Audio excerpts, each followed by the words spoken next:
tassa bhagavato arahato samma sambuddhassa.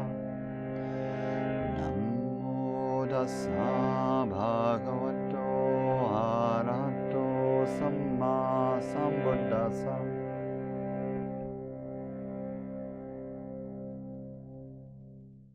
All right, so just continuing from where we left off last week, we began looking at wise or right view, Samaditthi, the first link in the Noble Eightfold Path. And view is the core framework or frameworks through which we see the world. It's usually unconscious.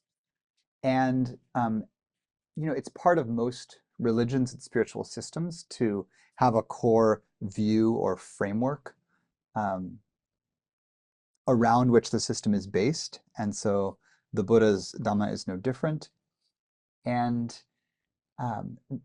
one of the things that's beautiful about studying view is that it doesn't just consist of, learning a belief, like a framework, like what the universe is or how the universe works, and kind of taking it on. First of all, you can't really just on purpose change your worldview. You can't just decide, I'm now going to believe such and such about the world, It's not random that in every spiritual system, including, philosophy as a spiritual system, including in some ways science as a spiritual system, there's always a sense of a kind of opening or being, reborn into or born again or opening the Dharma eye, which is the language that's used in the Dharma. How do you change your view, right? And maybe this is an interesting question in, the current political moment where views have become quite intense throughout much of the world. And you see language around, having a singular kind of dramatic, life-changing opening to a new view.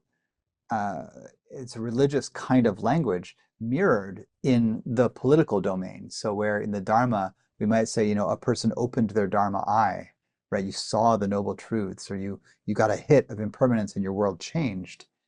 Or, Saul of Tarsus falling off his horse at a blinding light and coming to as St. Paul, having seen the light of God and Christ. Um, you know, uh, um, there's all of these stories in every tradition about this happening, and now in the political world, you have things like in the far right wing like Maniverse world, you have like taking the red pill, right, or following the white rabbit, or down the QAnon hole. I don't know.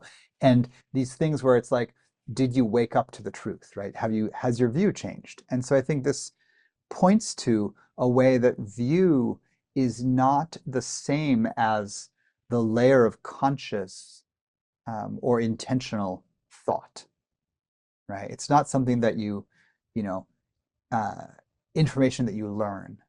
It's more like you've experienced something, and the way that you understand yourself in the world is now irrevocably different. And that's why waking up to view is, when view matures, it's really synonymous with the beginning stages of awakening, right? You've opened the Dharma eye. That's a synonym for stream entry, the first layer of awakening or enlightenment.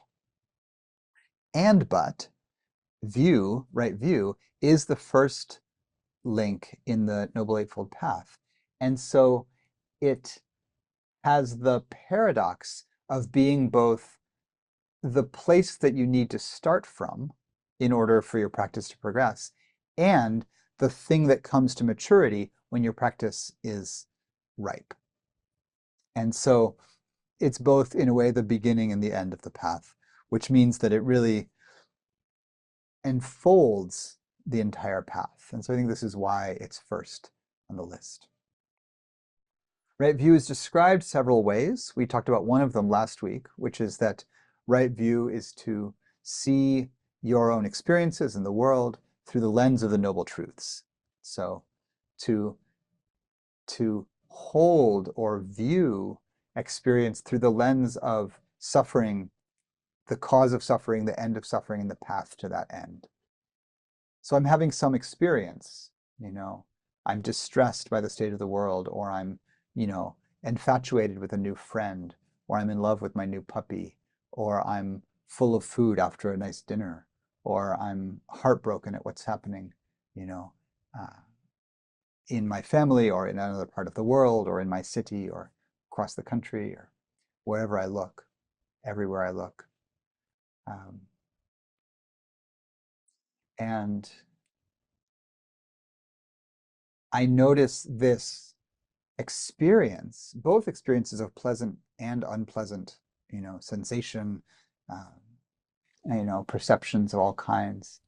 And I interrogate them in the lens of like, is there suffering here? This is the first noble truth. Am I suffering? And what's the cause of that suffering? What am I clinging to? Right? So the noble truth gives a framework. There is suffering and there's a cause, and that cause is craving or clinging. Right? Craving to sensual pleasures, craving existence, craving non-existence. So craving a kind of identity, craving rejection of being or identity, craving life, craving death, or just wanting to have certain experiences. From the mundane, wanting the delicious experience of the taste of ice cream on the tongue, to subtle, wanting the extraordinary subtle experience of looking out upon the world and seeing a world at peace and mutual aid and plenty. And those are both sensual experiences, right? So the senses take in everything about the world, the external world, and it's craving to be fixated on the world of the senses being any particular way. And so Wise View says, look at your experiences, understand suffering, understand that when I'm experiencing the pleasure of something good, something delicious, something sensual, good friendship, inspiring art, uh, witnessing goodness in the world, deep meditation, gratitude, all of the wholesome good feelings, that these things are good, and there's shallow pleasures, there's very deep pleasures, there are wholesome, beautiful spiritual pleasures, there are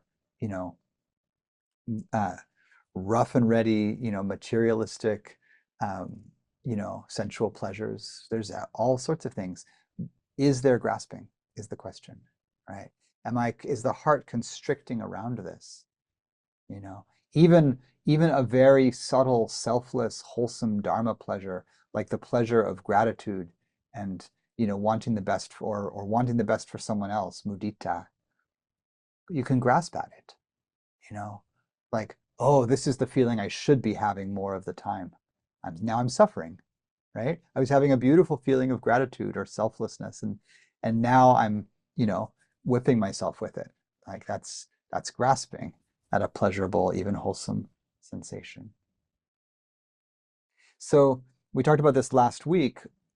Seeing the world through the lens of the Noble Truths is one of the definitions of right view. So we can practice this in all sorts of circumstances. You can ask yourself just the question, you pause, you notice what's happening, and then you say, is there suffering here? Am I suffering? And it's helpful when something terrible is happening in the external to do it. It's like something bad. I'm hearing a story of suffering that a friend is telling me. I was hearing a story of suffering yesterday while hanging out with a friend on the river. And uh, to the extent that the heart is clenching, is not able to be at ease, then you could say, oh, is there suffering? And the secret with the Noble Truths as a view is to say that if there's suffering, the suffering is not because the painful thing is happening. There is a painful thing happening in this other family. I care, I feel, empathic toward that, compassionate toward that. I wish it was not happening for them. But if I'm suffering, that means in a way, I'm grasping at it. I'm in an unconscious way, not just wishing the world was different. I do wish the world was different, that it didn't have so much hatred and harm in it. But that wish has a kind of of um, resistance or denial in it, where I don't accept the world as it is. I don't want this world. And in a certain way, that pulls me away from intimacy with it. And it's a very different way of being to say, this is the world. And then what's needed here as I'm with this friend and their tragedy is not actually for my heart to constrict against the world, but actually for my heart to relax in the presence of this person who's suffering. Suffering is the first truth. You can't get rid of it from the world, right? From the external world. I can't save that person or their child, you know. And so what I can do is I can bring my full heart and my practice into compassion and maybe into, you know, action to help them if that's possible. You know, it's not passive, but we're looking for the places where the heart contracts. And can we actually respond with wisdom and not with our own fear or anger or rage or confusion about the world? So this is part of the practice then with wise view as the noble truths. So the second main way that wise view is described is to see the world, to understand our experiences through the lens of Kamma. Kamma is the Pali version of the more familiar Sanskrit word karma. The word literally means action, and in more depth, it means intentional or volitional action that has an ethical charge to it. And so you're doing volitional actions all the time. You know, it takes intention to, you know, reach out your hand and pick something up, right? You intended it. But much of what we do is relatively ethically neutral. You know, I took off my sweater because it was warm enough in here. It was not a particularly ethically charged action. And so, you know, sure, it's, you know, some tiny flicker of karma, you know, of Kamma is present in that, but not much really, right? The things that really generate Kamma as a force, which is really what we're talking about here, seeing how Kamma as a force moves through the world, these are actions that are charged with impact. They're actions that have an impact for ourselves or for others or for both. It's really always both. And so so these actions then, so the word Kamma literally means action. These actions, when they have a substantial impact, whether an impact for good or for ill on another or on ourselves, they create a momentum in the psyche or in the communal field. And this, you can take this as super mystical and subtle, but it's also just obvious, you know. If you go to see a family member and you say something cruel to them, you know, you will see how that ripples in their life, in the life of the family, in your own life, right? Harmful actions don't disappear, right? They're not just a pebble thrown in the water and the ripples disappear immediately. Harmful actions really make a big wave and a lot of people get wet. The same with, you know, very positive actions. Yeah. I talked before we started the talk about this petition that Bhikkhu Bodhi is sending around, some social action, you know, in service of feeding the people of Gaza. And you know, this is a wholesome action in service of saving life, and it's having a huge impact. And you know, the extent of the impact in a certain way is correlated partly with, you know, the kind of intention that's coming into it, but also the karmic or the kamic force of the people doing it, right? It's the petition is getting a farther reach because he's a celebrity monastic who a lot of people really love and trust to have good values. That would be different if, you know, someone else of a different identity or positionality, you know, put it out. He has some momentum in the direction of goodness. And of course, if he, as a monastic, as happens sometimes with monastics, not this one, but others. If he were to behave very badly, to break the precepts, to do something that really hurts someone, that again would have an enormous kammic impact. So kamma is these actions that we can do through body, speech, or mind. Body is the most impactful, speech is the second most impactful.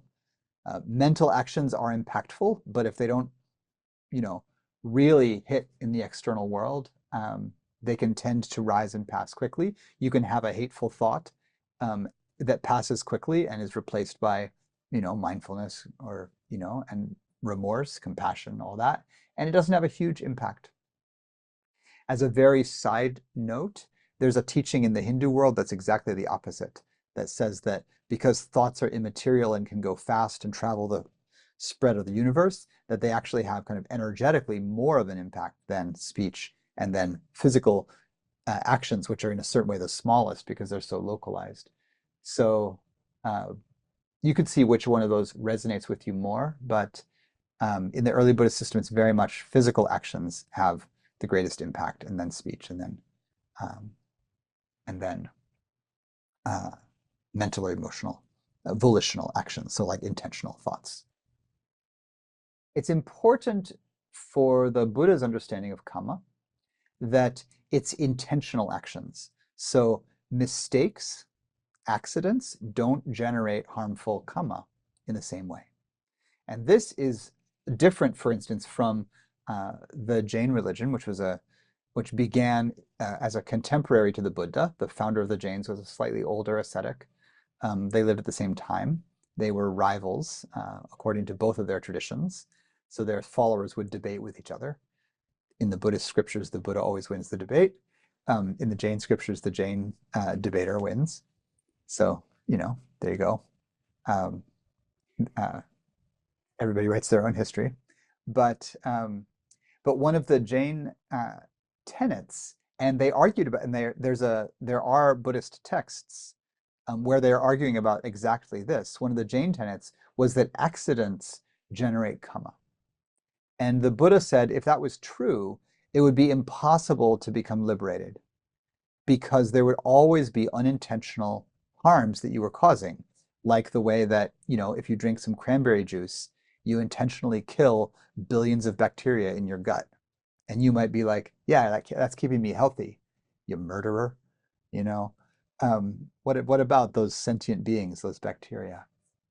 This is why in some of the Jain sects, you'll see people sweeping the ground in front of them as they walk, or sweeping off a seat before they sit down, in case there could be, a small insect there that might get crushed.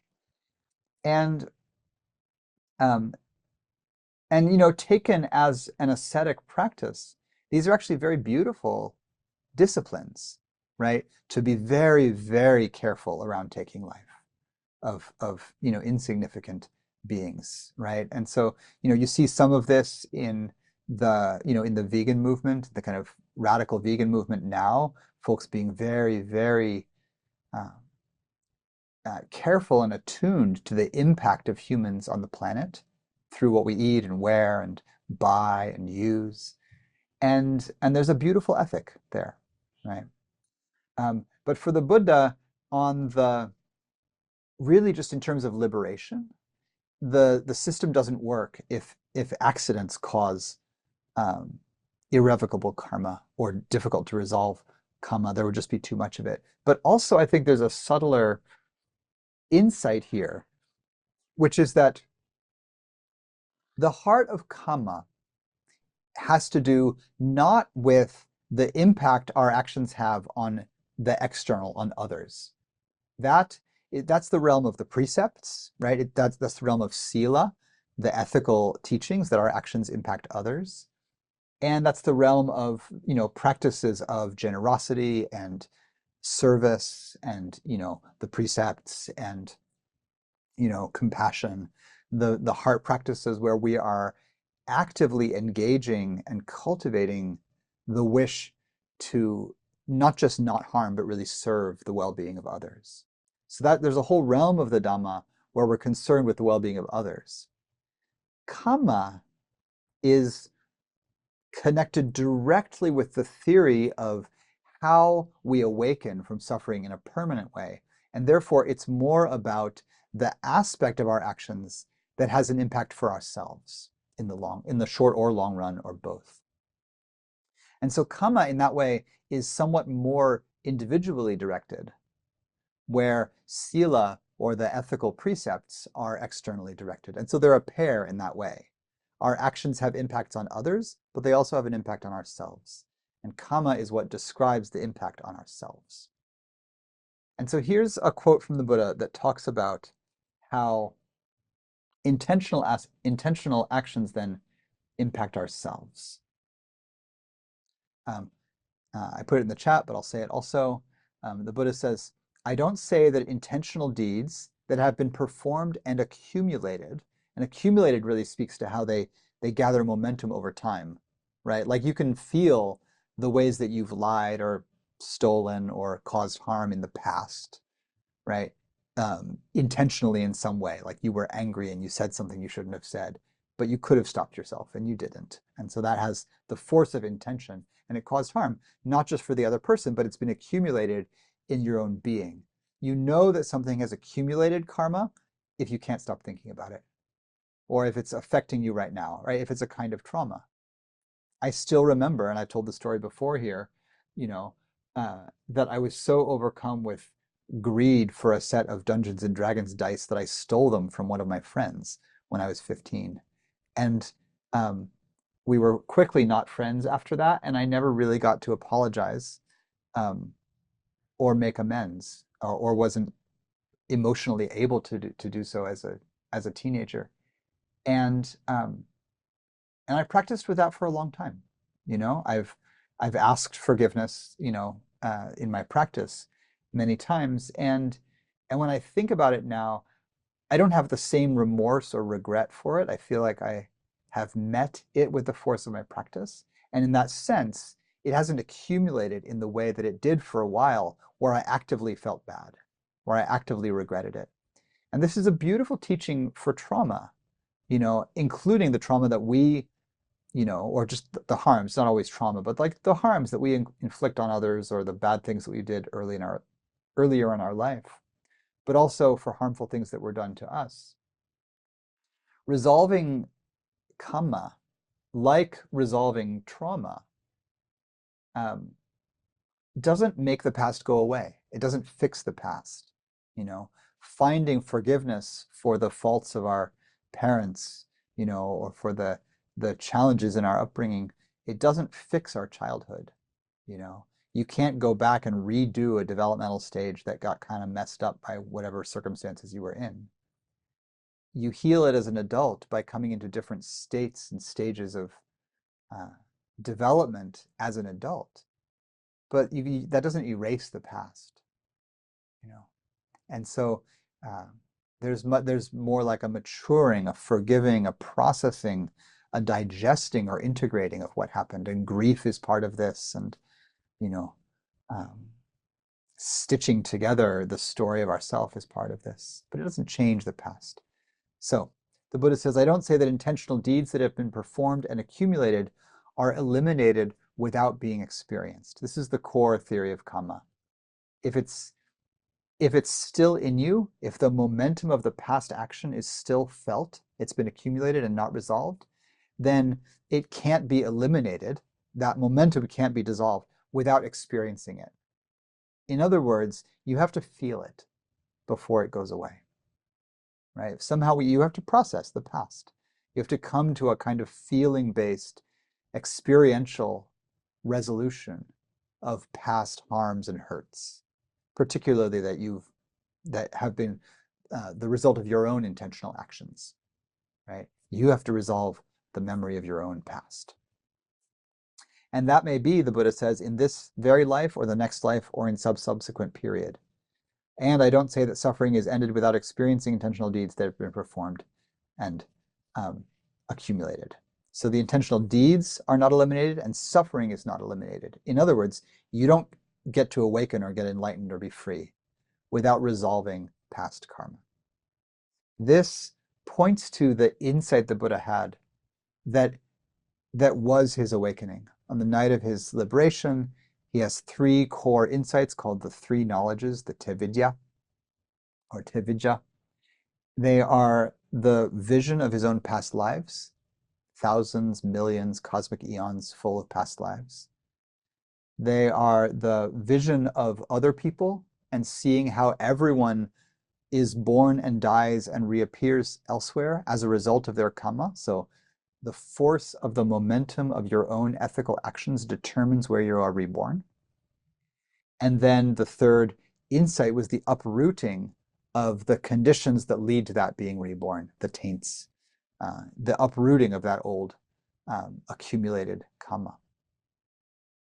And so kamma is intimately tied to rebirth, and it's intimately tied to our ethical profile in the past and in this life. So what does it mean for this to be a view? First of all, don't get tangled up around whether you need to believe in past lives or not. I don't think of past lives as an object for belief.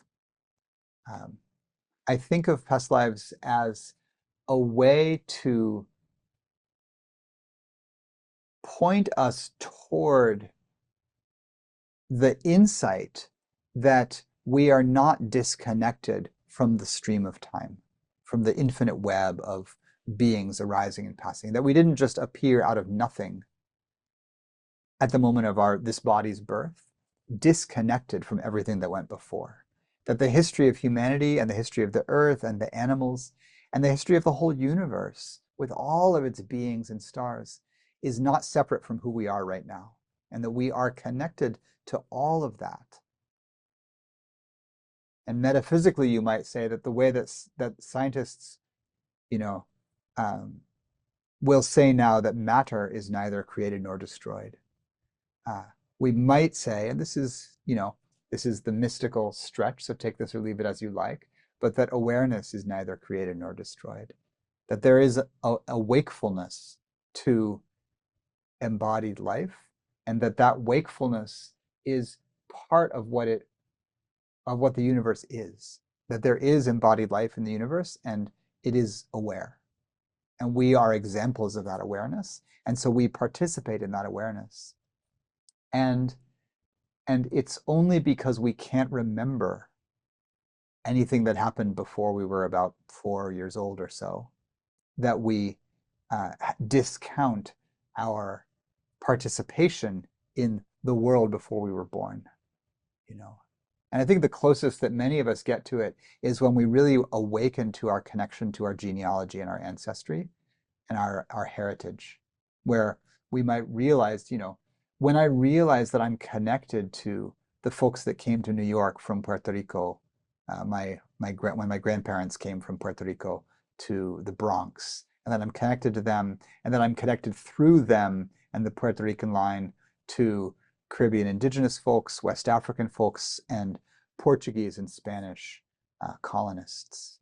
And then I connect through them to, their ancestors and how long they lived on the Iberian Peninsula and back and back and back. And to realize that my body is not separate from their body, grew out of their bodies, is, that's one of the ways that I think as moderns we can enter into the realm of what the Buddha was talking about when he says, I remembered that I was connected to the universe all through its expansion and contraction before this time. For Kamma, we want to understand that we are connected to the universe in a far more extensive way than this body, and use the view practice of Kamma to be more attentive to the momentum caused by our actions.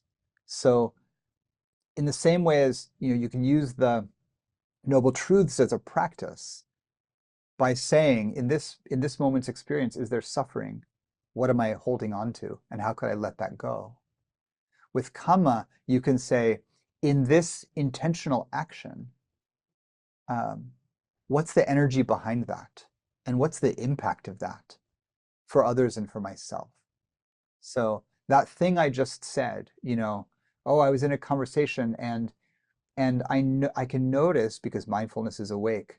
I noticed that it skirted just a little bit toward the territory of, I was feeling criticized or something like that. Um, and and I didn't lie, but I kind of, you know, danced around it a tiny bit so that I didn't get the full ego hit of that. So then I noticed, oh yeah, that was a subtle kind of, not quite honest with myself moment or others, you know. And then I want to say, oh, that was an ethically charged maneuver. That mattered. Ethically charged is a way of saying it just has an impact. That had an impact, on others maybe, oh yeah, Sean's like that when he's da, da, da, or on myself, oh, I'm like that. I did that, right? Or, something lovely is happening. I got praised, right? It happens in the opposite as well. And, oh, I wasn't, I'm not good at hearing that, so I kind of deflected it, you know. I was like, oh, that's an ethically charged action. That had an impact, right, on the relational field. And so you use Kamma um, in the way that in the Noble Truths, you use it as an inquiry to look into kind of the sensory experience coming in and say, how am I reacting to that? Kamma is an inquiry into our own actions as we are doing them or as we're remembering them. So I can remember an action. Oh, I'm thinking back on, a meeting I was in this morning or yesterday or a conversation I had whenever, and it's still with me. Oh, yeah, this person said that, I said that, or I did this. And I can feel its impact. And we work with Kamma in a way by emotionally processing it, by really feeling like, okay, what happened? What was said? And how does that feel? Can I be with the impact of that? And what's asked of me? You know, do I need to set an intention to speak more clearly next time? Or do I have to do some self-forgiveness or ask forgiveness of someone else? Um, how do you resolve uh, karmically charged actions? The Buddha says they don't get resolved without being experienced. So how do we do that, right? They're experienced by being felt, right? Feel it to heal it, we always say. So I said something that didn't feel good. You have to come back to it. Okay, it feels like this. One last piece about this Buddha quote, right?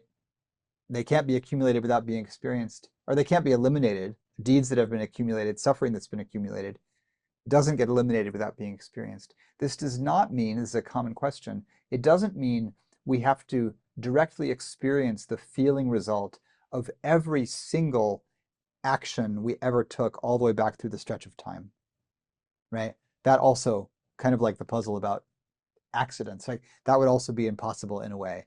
You know, you've done so much over the course of the cosmic eons to ask for forgiveness for every time you were, cruel or deceitful or unskillful in all your past lifetimes. Impossible.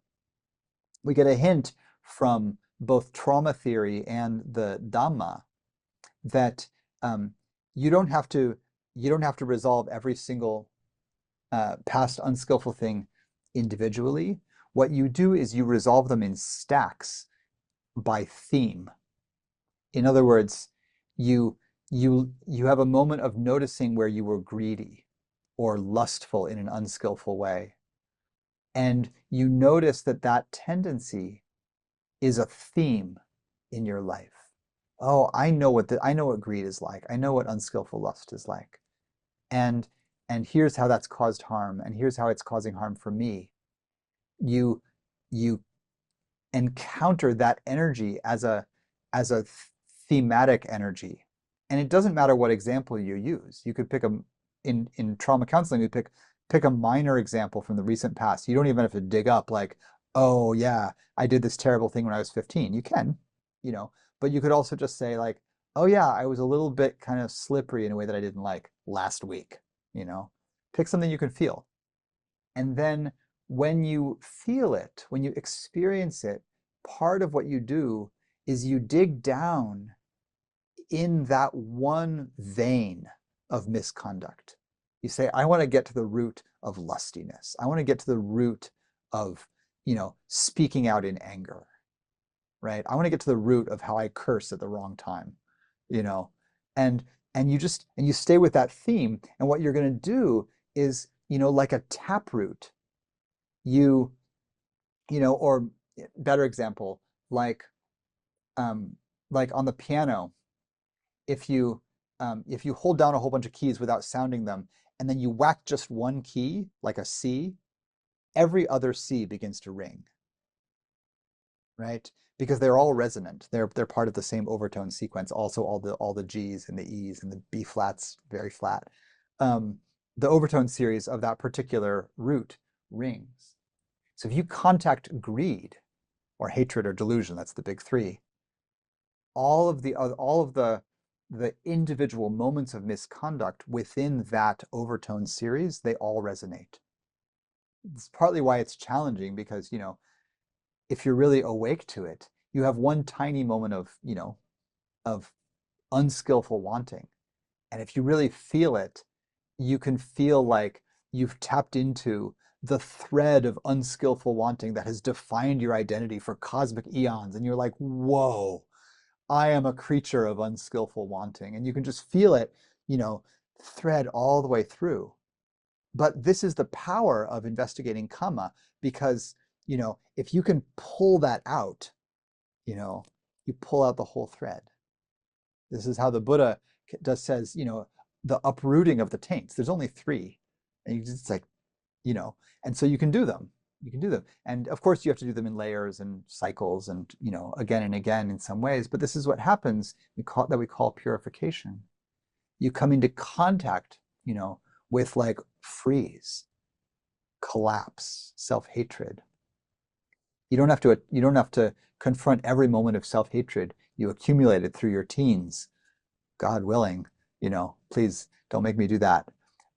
All you need is one that you can really feel. And then, you know, and it goes all the way down. And awakening happens when we feel it all the way down to the root, because that can actually be uprooted, right? Oh, this is suffering. These two core view inquiries go hand in hand, the inquiry into Kamma and then inquiry into the noble truths of suffering, because you get to the root of this thing and then you just know in your being, oh, this is suffering. This tendency to self-hatred, or this tendency to unskillful lust, or this tendency to greed or hatred, of hating the other, of hating injustice, but really, like, the heart, it just hates the world. Like, that hurts me. This is about yourself. It causes harm for others, yes, but it hurts you. And the uprooting of the taints is like, I don't want to carry this anymore.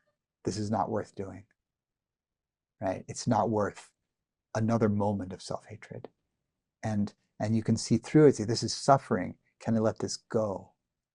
And letting it go, spirals all the way back through all of the times that it's been done. It resonates the overtone series of that note that has been part of the chord of your being.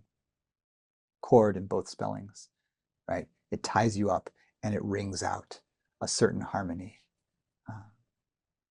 So this is the second core practice then that is wise view. All right, pausing there.